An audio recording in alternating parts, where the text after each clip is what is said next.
తిరుమలకి వెళ్ళినప్పుడు చాలా మంది నేరుగా శ్రీ వెంకటేశ్వర స్వామి దర్శనానికి వెళ్తారు. నిజానికి తిరుమల యాత్రకు ఒక సాంప్రదాయం ఉంది, ఒక పవిత్రమైన క్రమ పద్ధతి కూడా ఉంది. ముందుగా ఈ వీడియోని సేవ్ చేసుకొని మన అకౌంట్ ని ఫాలో చేయండి. తిరుమల వెళ్ళిన వెంటనే పవిత్రమైన కోనేటిలో స్నానాన్ని ఆచరించాలి. అది కేవలం నీటిలో మునగటం కాదు, మనలో ఉన్న అలసట, నెగిటివ్ ఎనర్జీని వదిలిపెట్టడం అని పెద్దలు చెబుతారు. ఆ తరువాత తప్పకుండా శ్రీ వారాహస్వామి దర్శనం చేసుకోవాలి.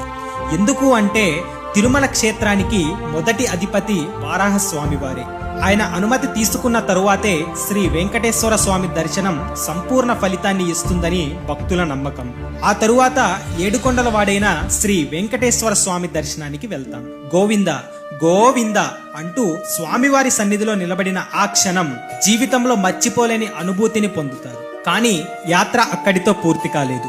చివరిగా శ్రీ పద్మావతి అమ్మవారిని దర్శనం చేసుకోవాలి. ఎందుకు అంటే అమ్మవారి ఆశీర్వాదం లేకుండా శ్రీవారి యాత్ర సంపూర్ణం కాదని భక్తులు విశ్వసిస్తారు.